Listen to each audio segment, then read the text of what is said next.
Hello, welcome back to our channel. It's just me today. I wouldn't say I've been looking forward to making this video, but I would say it's been on my heart for a while now. Just a trigger warning, this is about miscarriage, pregnancy loss, so full disclosure. This is just our story of what we personally went through. Obviously, this experience is different for everybody. Even if you have the same thing happen or it happens at the same time or whatever, it's still different for everybody. But yeah, it's just me today. I'm just sitting here in my office. Jordan's actually gone right now. So I thought, well, maybe this would be a good time to do it. I was gonna make this video weeks ago, but I was like, no, I'm not ready. Which I guess I wouldn't say I am ready. But I've been wanting to talk about it just because I know that when I was going through this, watching other people's stories, it didn't make me feel better, but I would say it helped me process maybe what was going on in my mind. And there's a lot from this that I have blocked out at this point, and even when it was happening, there was so much, like, the days following, I was like, I do not remember parts of this. What I did remember, I wrote down like maybe 2 weeks after everything happened. I don't remember the exact date, but I just wrote everything down. I think it was like 15 pages long or something like that. I was writing for hours. So I have this here to just kind of help me refresh my memory, because also I'm not a good storyteller. I tend to go off on rabbit trails, lose my train of thought. I need to work on it, but that's why I have this to kind of help keep me on track. So this is the story of our daughter Sage, and I will probably cry. So in 2023, we decided, okay, we're gonna start trying for a baby this year, and see what happens. So about 5 months after that, I found out I was pregnant. And we went for our first ultrasound, and then we found out that this was a miscarriage. And I think we went back a week later just to confirm. And then they're like, okay, we don't see the baby, so either it's already been like reabsorbed, which is really sad because it happened so early on. Because like I was like 7.5 weeks, but the sac was only measuring like 5. So either it already was like reabsorbed by my body just so early on, or they were concerned about an ectopic pregnancy. And so they said, you guys have to go to the ER just to make sure that this is an ectopic. Because the place I went wasn't a normal OB, it was just like a private ultrasound place. So we went to the ER, they're like, oh, your dates are off, blah, blah, blah. I'm like, no, they're definitely not. Like, we've been trying for this for a bit, and I'm tracking everything. Like, I assure you they're not off. But they just kept telling us, oh, your dates are wrong. Come back in 2 days. We'll check your, your hormone levels. And I'm like, whatever. So we did. Went back 2 days later. And I had already started spotting at that point. And they checked the levels. They're like, yeah, they went down a little bit, but maybe it's still fine. I was like, okay, stop telling me it's still fine. This is actively happening right now. We went home. I ended up miscarrying. I know the date. The date was June 15th, which for us was just 2 days ago. So we just passed the 2-year anniversary of this happening. I don't remember if it was the night that we went home from the ER. We were there for like 6 hours, I believe, and then 9 hours. Yeah, I think it was the same night, it was either the same night or the following day that I like actually started miscarrying, and then we went through that whole process. We're like, okay, well, now what? So we're like, well, we still want a baby, so we started trying again. It took about 9 months. We were getting worried. We're like, okay, why is this taking so long? But 9 months later, I found out I was pregnant again, and I was really shocked. And this time, well, the day after, I actually threw up, and I was like, that's a bit fast, don't you think? I'm only like 4 weeks. Maybe I was 3.5 weeks. It was super early when I found out, but I was paranoid test taker, oh, that's a sign, take a test, Anyway, throwing up, that's what I was saying. Which I think the throwing up the day after was because I took a prenatal on an empty stomach because I was actively, like, making my breakfast, but I didn't eat it fast enough, so I just, fun stuff. But the day I hit 5 weeks, that's when I was really sick, and I was sick until, like, 10 weeks. It was bad. Oh my gosh, I forgot about that.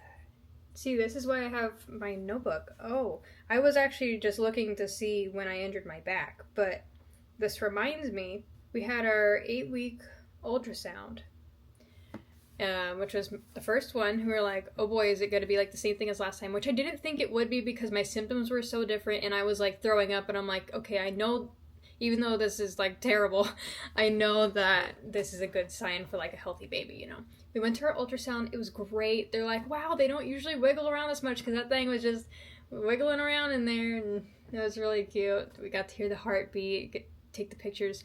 We were going on a family vacation with some of Jordan's side of the family that weekend. Like, perfect. I think it was like 2 days after our ultrasound. We're like, perfect, we'll have like the photos, and we can show them, be like, hey. So we went, picked up his sister from the airport. That was about an hour drive, and I was just like, I am gonna throw up. But I couldn't tell them I was feeling sick because we were trying to wait till everyone was together. And I almost threw up a couple of times, but I didn't, miraculously, on that drive. So we make it there. Everyone kind of comes at their own pace. It's like 11 o'clock at night by that point when everyone's finally there. And they're all like, all right, we're going to bed. I'm like, I wanted to do this as soon as possible, but oh well, we'll just wait for the morning. It'll be fine.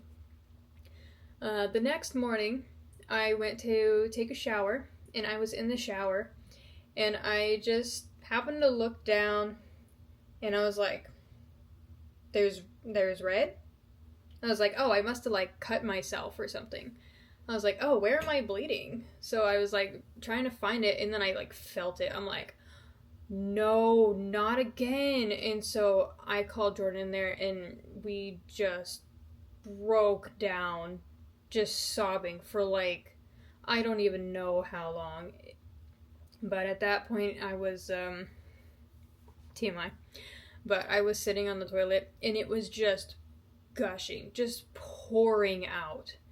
Like, I flushed, like, 6 or 7 times at least, just in that first, I don't even know how long we were in there, maybe 45 minutes.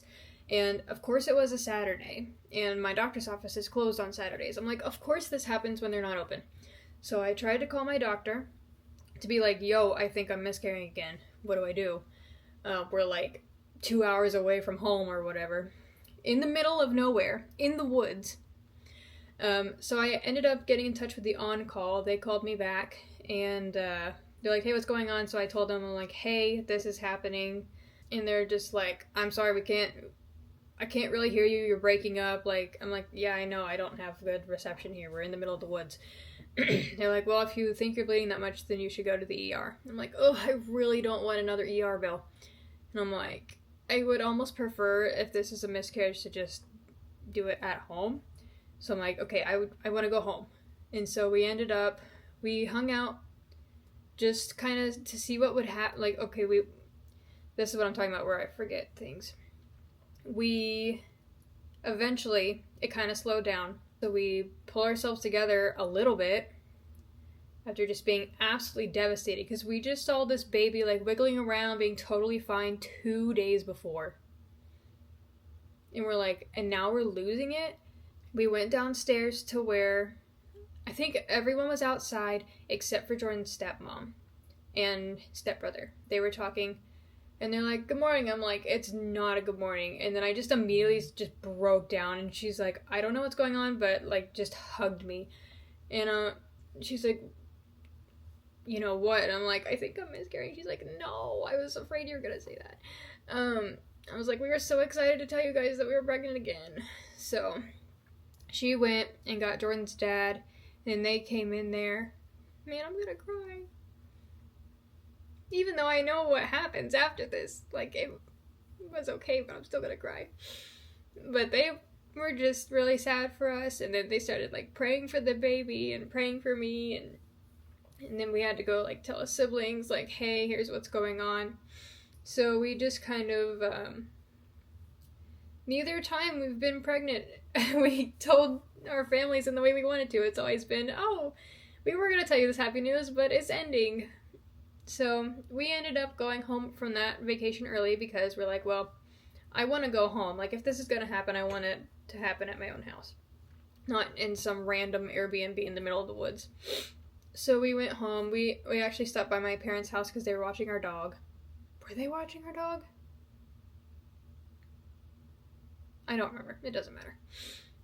Maybe a friend was watching our dog. It doesn't matter. Anyway, we stopped by my parents' house because I wanted to tell them what was going on, because we were gonna go there when the trip ended, pick up the dog or whatever. Yeah, she must have been there because we were gonna tell them that weekend. And I was like, great. I get out of the car. She's like, so why did y'all come back early? And I'm like, because we're having another miscarriage. Yay. I'm like, I don't want every time I tell you guys that I'm pregnant to be, oh, but also we're losing the baby. So that's really hard that we still have not gotten the opportunity to tell them in a happy way. Yeah, my dad's brother was visiting at the time. He's never been there. And so I had to, like, kind of pull Dad aside and tell him what was going on just privately. And then we went home that night. And I think my parents told my brothers. And then the next day I'm like, I don't want to be here in this house. I'm like, I want to go back to my parents' house because I don't want to be here with this, like, alone with my thoughts. We went back to my family's house. And then we were all just kind of, like, being sad and, like, waiting around. And by that point, the bleeding had pretty much stopped. And I'm like, that's weird. And another thing I thought was strange is there was so much blood, but I didn't have any pain. With the miscarriage, that was, like, the most pain I've ever been in my life. It was so bad. But this, I kept, like, being scared for the pain to start. I'm like, oh, this is gonna be awful again. But I didn't have any pain. And so I'm like, that's weird. And then the bleeding stopped also. I'm like, that's weird. And so at that point it was Monday. And my doctor's office called me that morning. They're like, hey, we have 2 ultrasound slots today. Like, can you get here in 30 minutes or at like 2 p.m. or whatever? I'm like, well, I'm an hour away, so I can't do that, but I can do the later one. So like, okay, just get here like whenever you can. So we were at my parents' house, and they are an hour away from our house and our doctor. So we're like, okay, we're gonna go check things out. And I was not hopeful at all. I was like, great, we're about to see another just horrifying ultrasound like the very first one we ever had. This is gonna be really sad. It's either gonna be nothing in there left, or like a baby that has no heartbeat and isn't moving, or like I wasn't even holding on to the hope that it would still be fine, because I was just trying to like prepare myself, like this is worst case scenario, like it's not gonna be fine. So I was trying to like not get my hopes up at all. So we get there, and I was like, at this point, I don't even know if I had, like, passed the sac or not, because just so much, it was just so much. I'm like, I don't even know if I'm still pregnant or not. So we get there, starts the ultrasound, we see the baby. The baby wasn't moving, though, but it did have a heartbeat. And I'm like, oh. It was just insane relief. I was like, oh my gosh, I can't believe honestly, I was like, I can't believe it's still there. So then I'm like, did I just, like, was there a twin we didn't know about? Like, what was that? And they're like, we're not seeing any evidence of, like, a bleed or an injury or anything that would have caused this. They're like, we don't see anything out of the ordinary. We have no idea what just happened to you. And they're like, really?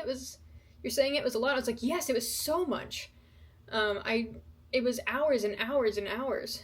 So, yeah, we still don't know what that was, but baby was still there, still had a fine heartbeat, was super strong and everything. So we then got to, in the waiting room, text everyone back, like, we can't believe it, it's fine. Get back to my parents' house. I think we maybe spent a couple days there, I don't remember. And what was weird is while that was happening, all the bleeding and everything, my symptoms went away. Like, I was not sick, and which also made me super worried. I'm like, okay, this is the end because my symptoms are gone just like last time. But then once we got back from the ultrasound, I actually threw up that night. I was like, okay, well, I guess we're back in the thick of it. Anyway, let me consult my notes. And that was at like 8 weeks and 2 days, I think. So this is at like 9 weeks. I got together with my best friend, who definitely suspected because I kept being like, oh, I'm too sick. We normally get together every week. And I kept canceling, like, oh, I'm sick. Oh, I'm still not feeling good, blah, blah, blah. And she's like, not saying anything, but she's like, sus. So the next day we got together and we were just like making peanut butter jelly sandwiches. I was actually feeling okay that day. And then she had her back turned, so I quickly got out my ultrasound, put it on the counter. And she did not see it for like minutes, like a few minutes. And I was like, please look at the thing. So eventually I just went and sat at a bar stool, and it was like kind of in front of me. So then she turned around and looked at me, and she just stops mid-sentence. She's like, blah, blah, blah, blah. What is that? So that was hilarious. And then that's how I told her. And she's like, oh, it's so cute, blah, blah, blah. So then we got to tell people, like, with, like, actual joy.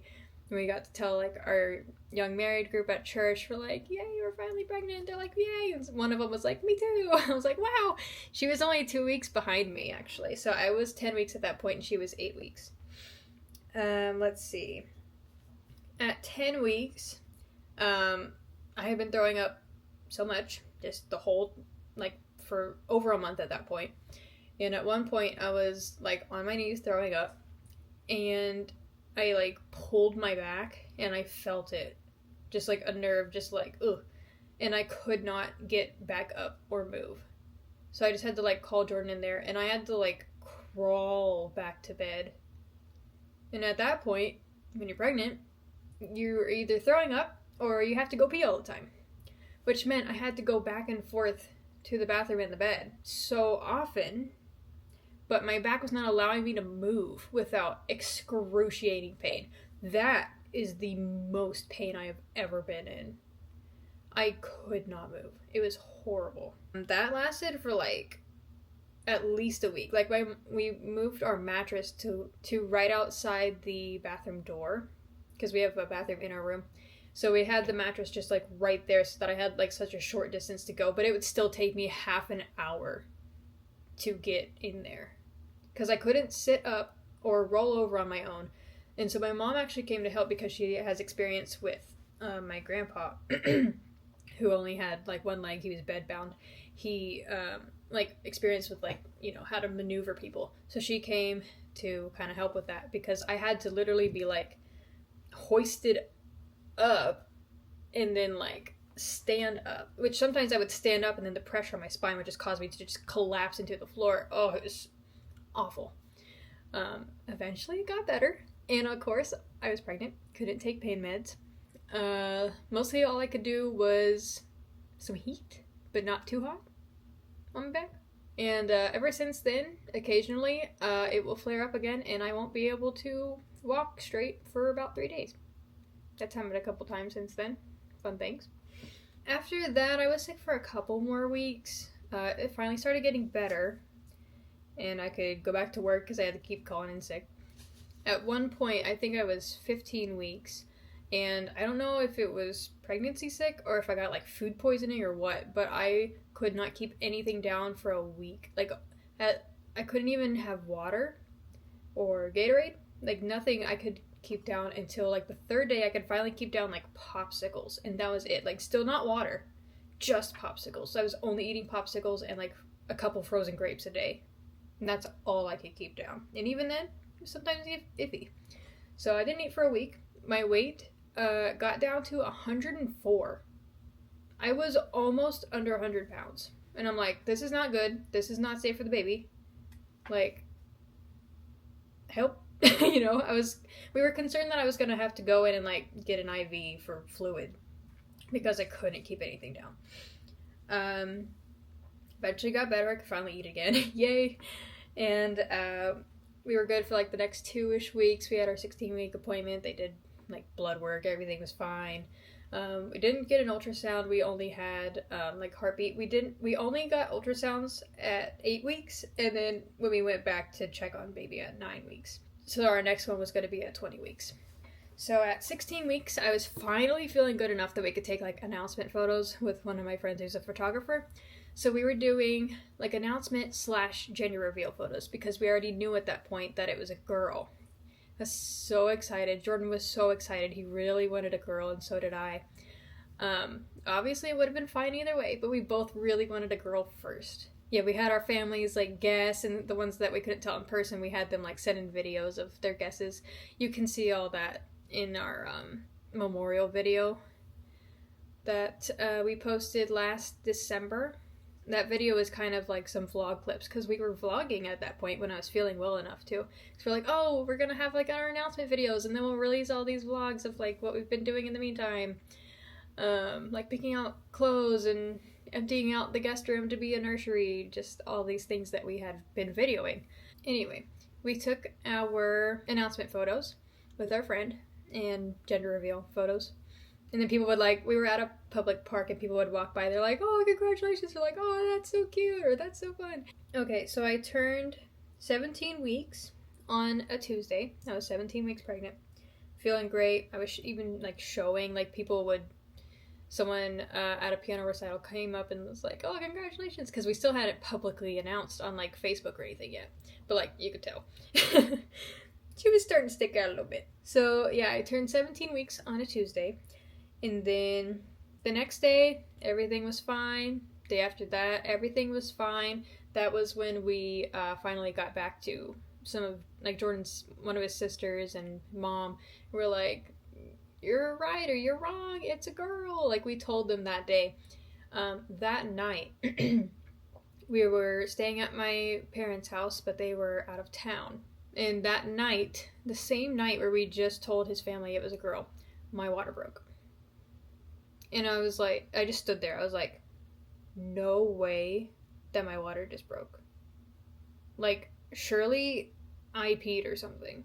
But like, as it was happening, I was like, I can't stop this, and my water is gushing out of me right now.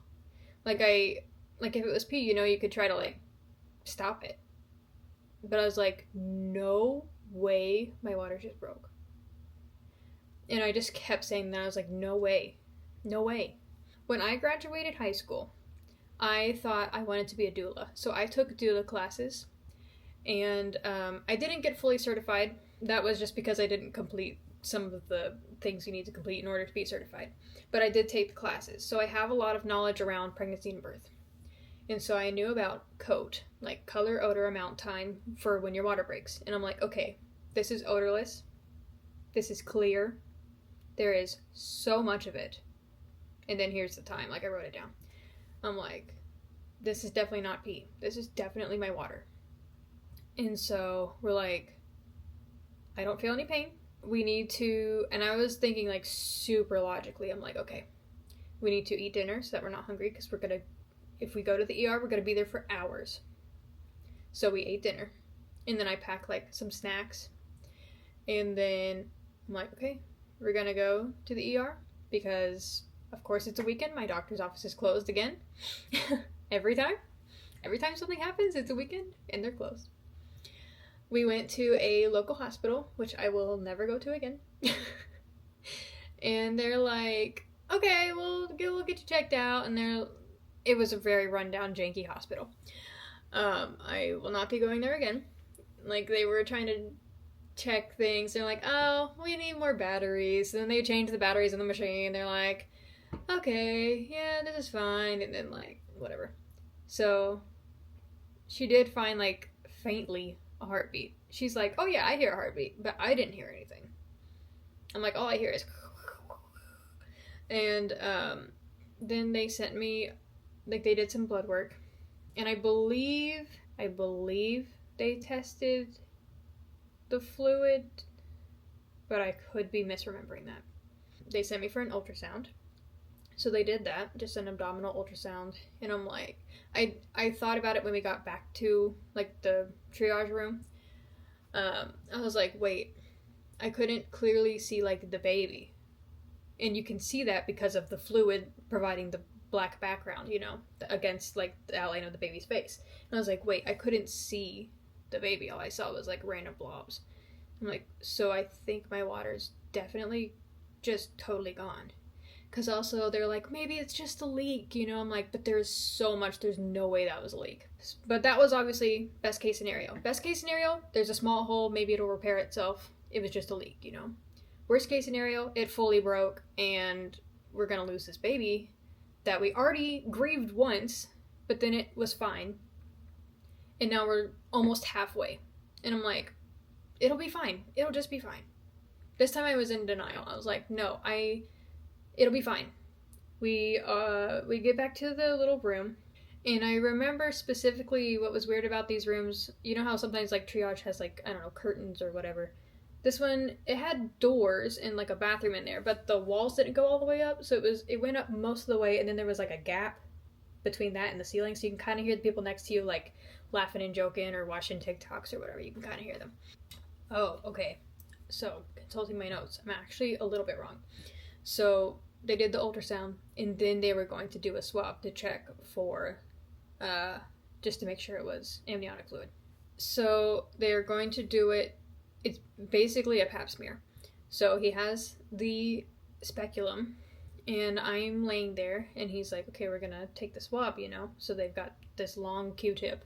I feel like he got a light or something, or maybe he had one, like, on his, maybe the speculum had one, I don't remember. I've kind of blocked that part out a little bit, but what I will never ever forget is he looked in there, and then he just kind of, like, exhaled, and he looked at me, and he's just like, just straight face, he's like, this is a miscarriage. And I'm like, excuse me, what?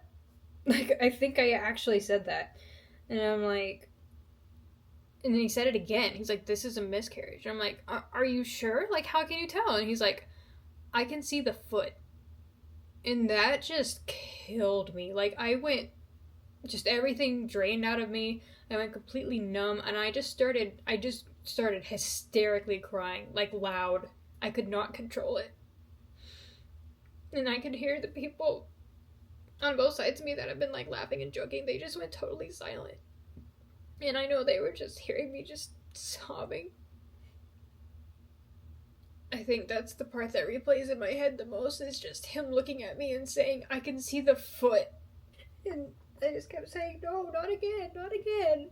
Because I really didn't want to lose another baby. So I was just crying so, like, harder than I've ever cried in my whole life. Like, I was just, like, shaking, crying. And it was really loud. And in the moment, I kind of was, like, outside of my body thinking, like, oh, I feel bad for the other people, like, they can hear all this. And then I'm like, who cares? I just found out I'm losing my daughter.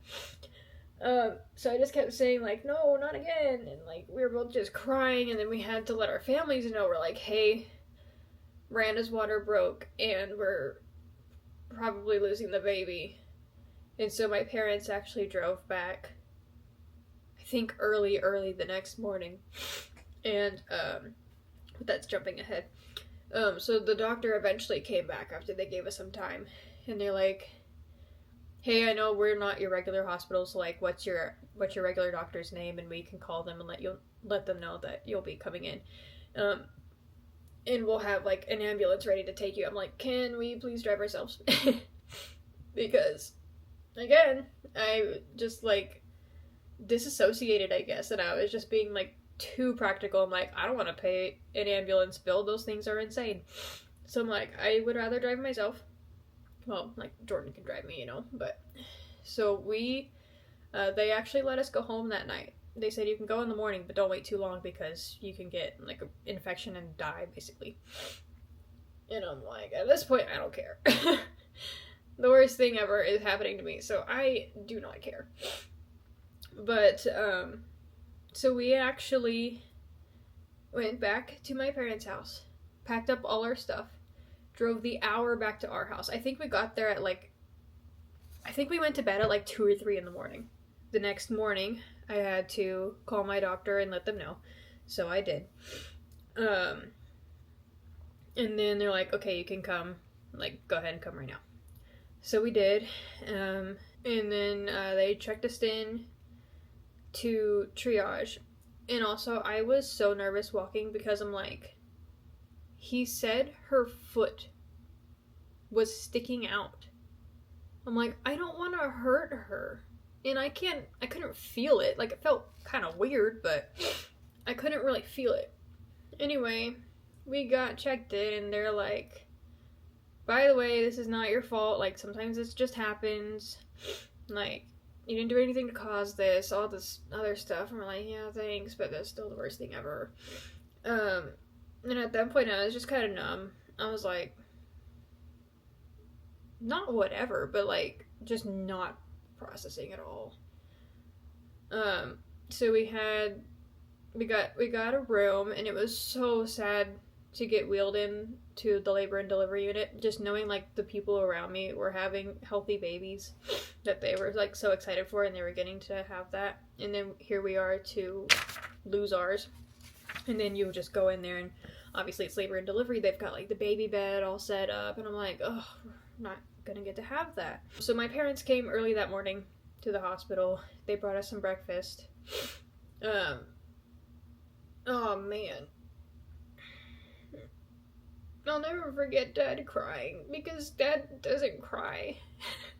He cried at our wedding, but this was like sad tears, you know, and I'm like, I broke him. It was really sad. So then everyone's just crying, so it's just a big crying party, I guess. And I even brought like a card game, because I'm like, I don't know how long we're gonna be here, and I just want a distraction. So we even like played some card games. And I'm like, this is supposed to be a happy thing. Like, I'm supposed to be here in a couple of months, and we're like waiting for our healthy baby, you know? I'm not supposed to be here now at 17 and a half weeks. At one point, one of the guys from our church came, and he brought us lunch and like prayed for us, and he cried too, which was really sad. I'm like, oh, I'm just making everyone cry. He's a very empathetic person, and they've also lost a baby very early on. So like, to a certain extent, he understood, you know. But it's just different. Like, I was starting to feel her move around. Like 3 specific times, I know I felt her, but I was still kind of like, oh, I don't know, maybe it's just bubbles, you know. But I'm like, no, that was definitely her. I was starting to feel her. I was showing. So it was just such a weird scenario. So eventually, it was that night, I think it was like 7 p.m. or so, went into labor, and it was only like 3 hours. I wouldn't say it was a fun 3 hours, and I got really nauseated and I started throwing up. I think I threw up like 3 or 4 times. I'm like, I could handle the pain, but not the pain and the throwing up. But I didn't. They're like, do you want an epidural? I'm like, no, it's not that bad. Eventually, okay, just trigger warning, this is a little gross, but at one point, my dad was in the bathroom, and then I was obviously in the bed, and I was just like, I had like one like contraction, and I was like, whoa, so much blood just came out of me. Like, I just looked down, there was like a puddle in the bed. So they, like, you know, clean it up, just whatever. I was like, oh, that was so much. And so they're like, okay, you're ready to, like, push. And so my dad had to, didn't want him to see, that's weird. So he had to walk, like, facing the wall, just sideways out of the room. So from what I remember, they put my feet up in the thing, and at the time, I'm like, this is not how I wanted to give birth. Like, I did not want to be on my back. I didn't want my feet up in the thing, but also I was in so much pain that I was like, whatever. I just kind of gave up at that point. I'm like, I don't want any of this, so I just gave up. So I have Jordan right here, and then mom up here. And that's one of the things I block out. I'm like, I know mom was there, but I don't know for how long. I don't remember if she was holding my hand, if she said anything, if she was like patting me on the head. Like, I don't remember anything. I'm fairly confident I was holding Jordan's hand though. I just remember like mom was there, but I don't really remember anything. So then they're like, you know, go ahead and push, and I'm like, am I doing it? Because I wasn't numb, but also a 17-week-old baby is so small that I'm like, I can't really tell what's going on. They're like, okay, do like a couple more. So I blocked that part out. I have no idea how long that took. I don't know how many pushes it was. I don't know. All I know is that they're like, I'm gonna interrupt myself here. I do remember that while like my legs are up there, I don't remember if I was quite pushing yet, but I was about to or something. They had like a couple more nurses come in, and one of them came in like all happy, and they're like, oh, are you so excited? Like, are you wanting to do skin to skin? And I'm like, I just looked at her, and I was like, she obviously does not know the situation, and I was just like, no, just like pretty much like that, just really sad. I'm like, no, this isn't that kind of a thing. And I could see the other nurses be like they gave her a look. They're like, no. And I could tell she felt bad immediately. But like when she realized like, oh, this is not a happy birth. I push her out all the way, and I'm like, does she have a heartbeat? Because when the labor started, she did have a heartbeat still. This is a terrible thing to say, but this is honestly what I thought. I'm like, I do not want my baby to die in my arms. But also, I don't want my baby to die. And so I can't have it both ways. But I'm like, I do not want to hold her while she dies. That just sounds like the worst thing you could ever do. But also, I didn't want to lose her. And she did have a heartbeat when labor started. So when I had her, and we actually recorded that, so I still have it. I listen to it sometimes, and it's really sad. Because we're both just crying, knowing that this might be the last time we ever hear this. And I have her, and then I say, does she have a heartbeat? And they said, I'm sorry, no. And then I could see like the cord was like white and flaccid. So like I think it had been like that for a bit. But they were like cleaning her off, and then I was just like, okay, I'm not gonna process this right now. Next logical thing, I'm like, okay, is the placenta out? And they're like, no, not yet. And I said, okay. And so the doctor, and I didn't get my doctor. She wasn't there that day. I did see her the next day, like she came to visit. But I didn't get my doctor. I had an on-call. And he, this is, like, I feel like I should file a complaint even though it's been a year. This is crazy to me. If you're a doctor and you know why he did this, and there's a good reason, please tell me. Because I don't see any good reason for this. I believe mom left after she was born. And I'm like, and also I think I said like, it is a girl, right? Like just to make sure, you know, that the blood test was right, because we hadn't had our anatomy scan yet. We weren't that far along. And they're like, it is a girl. So I said, is the placenta out? And he said, no, not yet. And I said, okay. Because I know it can take a bit. I know. It'll come out though. He started, I think the cord, either they cut it or it broke. I don't know. So they were cleaning off the baby off to the side where I couldn't see. And, so he started tugging on the cord that was left. And he like broke a piece off. I'm like, okay. And he started just tugging. And I'm like, ow. Because, like, I'm physically, like, moving in the bed when he's tugging on this cord that's attached to my placenta. And I'm like, that's okay. Like, I can wait for my body to do it on its own.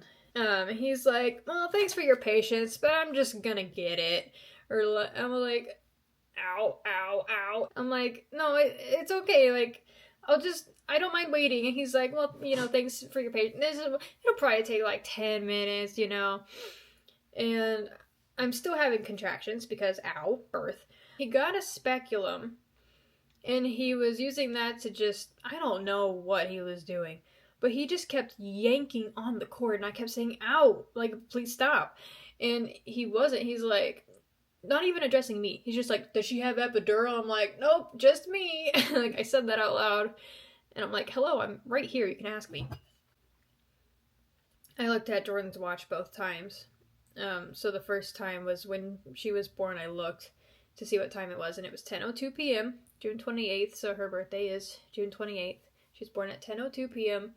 And then when the placenta was finally out, it was 10:07. So it took 5 minutes of just pain. He was literally like ripping pieces of my placenta out. And I was physically like moving on the bed because he was pulling so hard. And I do not, everyone I've told that part of my birth story, they all have said they are not supposed to do that. And I'm like, that's what I thought, and that's why I told him to stop, and he didn't. So if there's a good reason for why he yanked that out of me, that was awful. Please let me know. At last, he left. Thank goodness. I was still like, post-birth contractions, and then the nurse would like push on my stomach, and I'm like, ow. But I think they're supposed to do that. So we had talked about, what do we name it? What to name her. And we had a couple names that we had been tossing around, but we're like, none of those really fit. So we ended up going with a name from my list, which was Sage. And that means like wisdom, because I'm like, I feel we had to make so many decisions in such little time with this whole process. And then the middle name from Jordan's list, which one of them was Joanna, which means God is gracious, which is, it feels ironic in such an awful situation, but it just felt right. Like, I don't know. So her first name was Sage and her middle name was Joanna. And they actually took her, and they took some pictures with her, and then they like did some little like green things around, because sage, it's, this, like, it's a green shade, which I didn't even think about that I'm wearing a green shirt right now. But they did a couple things to honor that part of everything. So they took some pictures, just in a different room. And then later they're like, do you want to see her? And so they rolled her in on a baby bed, which was really sad because it's this tiny baby on this huge bed. And she was in like this little knitted thing. I don't know. Jordan called it her heaven boat. So it's just like this little purple knitted circular thing. And then she was like wrapped up in like a little blanket, and she was wearing a little hat. And so we just got to hold her and just look at her. And we just cried for like an hour and just took turns holding her, and just, it was so sad. And we're like, wow, we made this. Like, she's so beautiful. And I'm like, oh, I knew she would have long fingers because I have really long fingers. And she did. She had really long fingers and long toes, just like me. And then, like, you look at her face, and I'm like, she has your face. Like, she has Jordan's, like, she didn't have eyebrows, but she had, like, the eyebrow little, not bones, but, the eyebrow structure. I was like, she has Jordan's face and, like, his little nose, and she was just, like, the perfect little combination of both of us. And I'm like, ugh, this is just, you're so perfect. Why did we have to lose you? And, like, this is so awful. So we spent about 2 hours with her, and then they took her back to, I think, the lab. Just, what's really sad is I think they had to keep her, like, with an ice pack, which is just awful to think about. But the next day, Jordan's mom and stepdad drove up. I think his dad was out of the country at the time, so they weren't able to come. But his mom and stepdad came. The nurses took Sage into, like, another room, maybe, like, a grieving room, I don't know. And so they, like, my parents went to go see her, and then his mom and stepdad went to go see her, and they just all came back crying, and I'm like, cool, now I'm gonna cry too. So we were all just crying. eventually they all left and the nurses were like, okay, do you want to see her again? And at first I didn't. Like, I'm like, I don't think so, because I don't want to see her looking not alive. If that makes sense. It had been, like, it's the next day, you know? I'm like, I don't know what has happened since the last time we saw her. I'm like, maybe not. So I asked Mom, I'm like, did she look okay to you, or what do you think? And she's like, I think they did a really good job. I'm like, okay. So we did decide to see her, and I think Jordan was just okay with whatever I decided. We saw her again, and she looked a lot less purple, because she was a little purple at first, but she was just looked like a little pink baby, and she was so pretty. And I'm really glad that we decided to see her again, because I was looking at the pictures that I had taken of her, and I was like, oh, I wish I had taken more. And so we did get that opportunity. And so when we saw her the second time, we took so many photos. Like, I tried to get photos of her face from, like, every angle, and, like, her fingers and her toes, and, like, she's so cute. And, like, Jordan holding her and me holding her, and both of us, and I don't know, it was so weird. It was just a weird experience. I'm like, this is my child, and we made this, and she's not here. So we went home, pretty sure the next day after having her. Yeah, we went home on the 29th. So I had her on the 28th, and my birthday's on the 30th, and they kept saying, you know, name and date of birth. Like, confirm your date of birth. And some of them kept being like, oh, happy birthday. I'm like, how can you say that when I'm literally here for this reason? But one of them did say, like, I did say on the 29th. So it's the day before my birthday. One day after I just lost my daughter. And now it's the day before my birthday. And they said, oh, what's your birthday? And I said, June 30th. And she just looked at me and just, like, sighed. She's like, I am so sorry. I'm like, thanks. Finally, someone who understands that this is the worst birthday ever. I'm like, wow, for the past 2 years, all I wanted for my birthday was to be pregnant on my birthday. Like, that, you know, the baby is the gift, you know? And so, 2023, we lost the baby like a week and a half before my birthday. Now 2024, lost it 2 days before my birthday. Now it's 2025.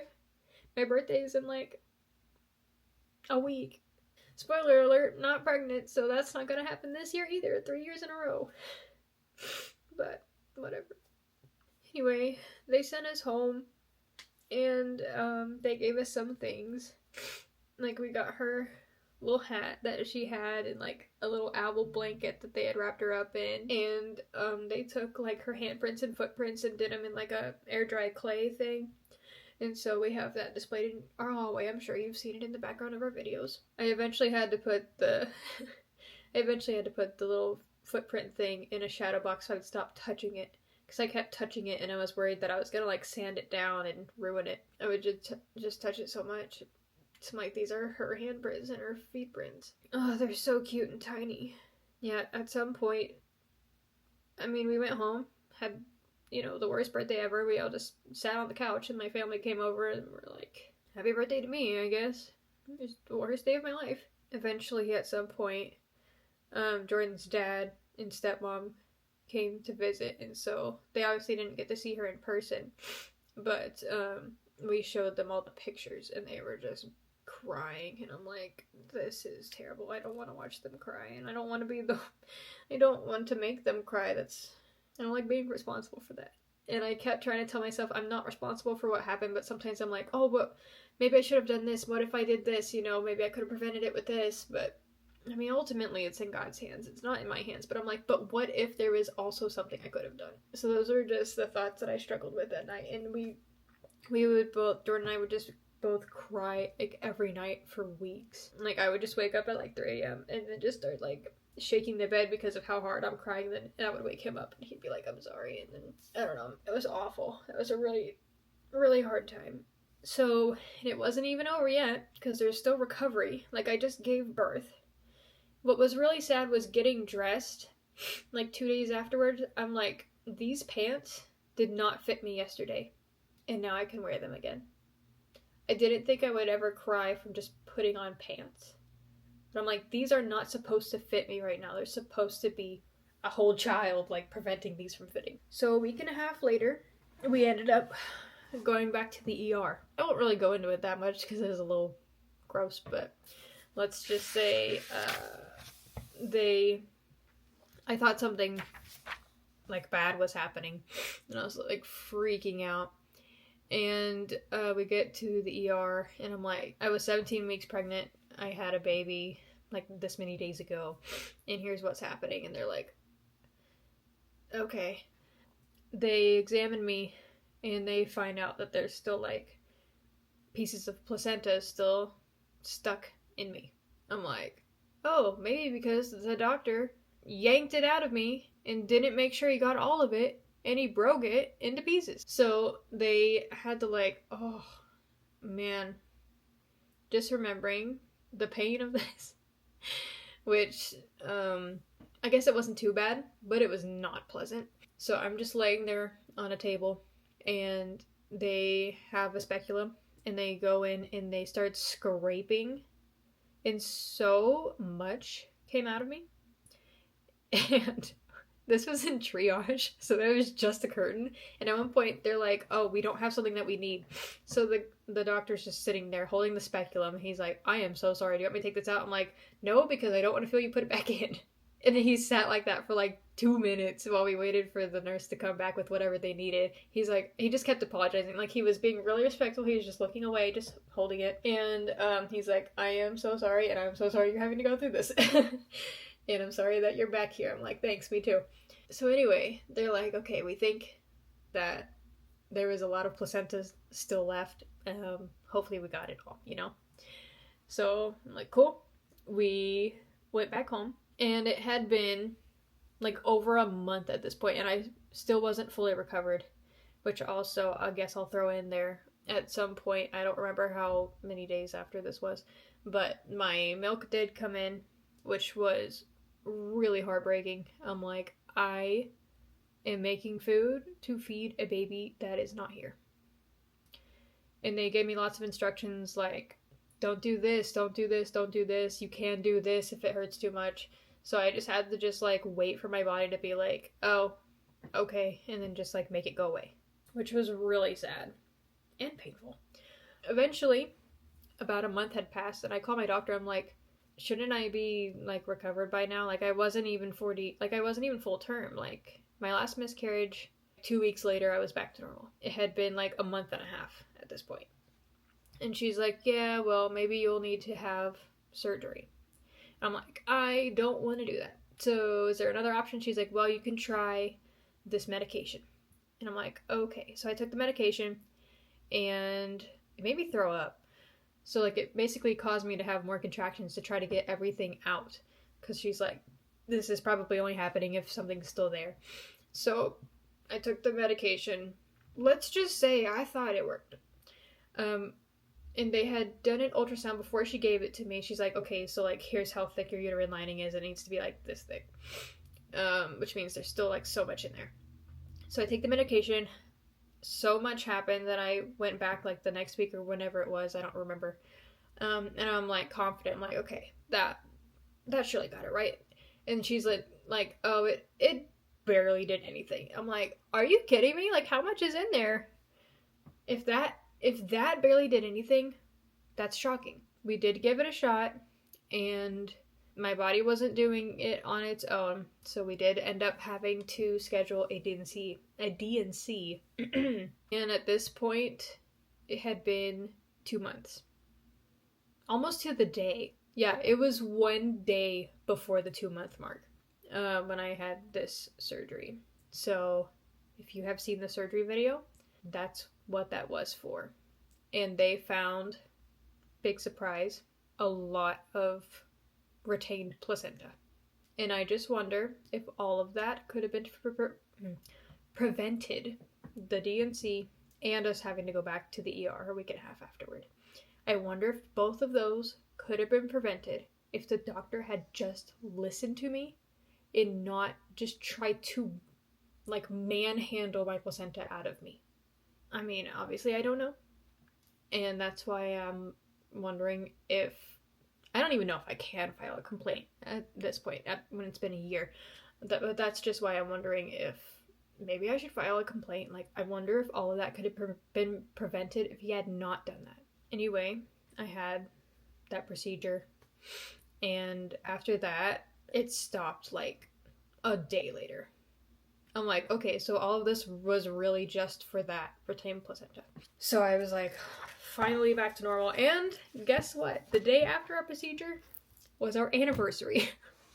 So really great milestones in there, right? We had this horrible tragedy like right before my birthday, and then Jordan's birthday was during like the recovery process, and the day before our anniversary I have like surgery. But the timing of it was something else. Anyway, I just wanted to kind of share my own experience. My doctor did visit me, and she cried, and I cried, because I cry when people cry, which I think that's something that pregnancy has forever changed about me, was just, now I just cry at things. I don't know, I'll be watching a video and I'll cry all the time now. I'm like, I think this is from pregnancy, but because it just rewires your brain, rewires your hormones. Just, I don't know, it totally changes you, even if it's only 17 weeks long. At this point, we are coming up on her first birthday. For me, in real time, it is next Saturday, so not this week, but next week. When it comes out for you guys, I don't know, it might be like the week after her birthday. I kind of just wanted to talk about my own experience and things that I felt. I guess something that I didn't talk about is just the amount of horrible decisions you have to make. Not that you're making poor decisions, but they're just horrible to have to make them. For example, I had her and I'm like, what do we do now? Like, we're obviously not taking home a healthy baby.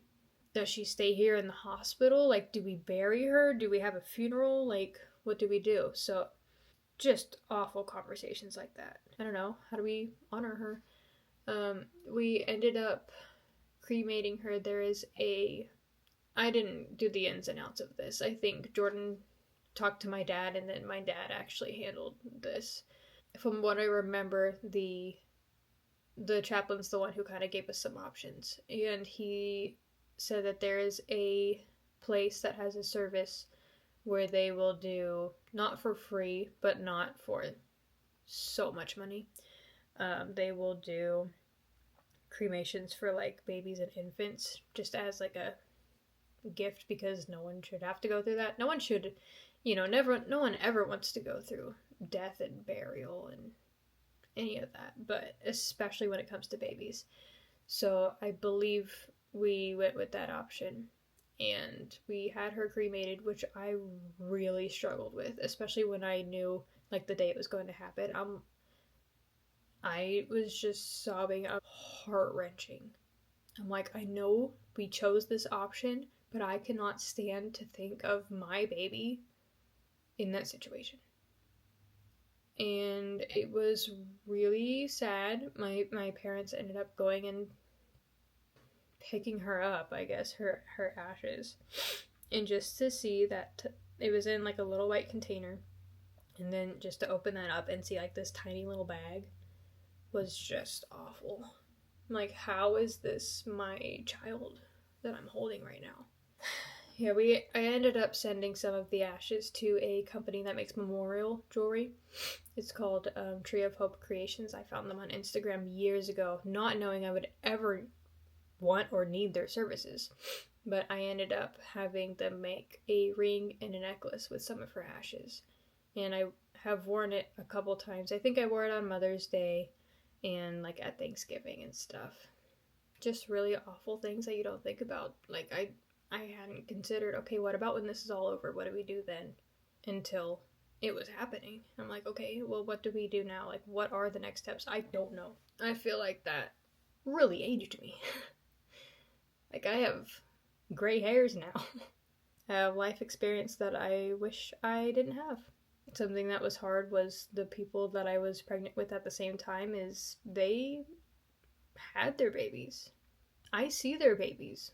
And then I'm just like, oh, so my child would look like that, and they would be that big, and they would be doing this and this, and hitting this milestone. But she's not here, and they got to keep their babies. And obviously, I don't want anyone ever to go through what we went through. But also, there's an element of like, but why? Why did it happen? Even if we are blessed to be pregnant again, there's no guarantees that it won't happen again. So how, just the thoughts, there's so many thoughts, there's so many what ifs, there's a lot. Anyway, I just thought I would share our story of PPROM, is what it's called. Preterm, premature rupture of membranes. Maybe the P's are switched, I don't remember. Basically, it means your water broke too early, and there's not necessarily a reason for it. But that was our experience, and I hope we never have to go through it again. I hope that the next baby will be a baby that we get to keep. I just know that hearing other people's stories really helped me to process when this all happened, even though each one is heartbreaking to watch and to listen to. But I don't know, just feeling less alone, I guess, just knowing that other people have been through something similar. We laughed, we cried. Thank you for watching. If you would like to watch happier videos, then go check out the rest of our channel, because we don't normally make videos like this. But I guess just keep us in our prayers, in your prayers. Keep us in your prayers, and that one day we'll get our double rainbow baby. And if you're going through this, then I pray that for you too. And that's all I got. So, goodbye.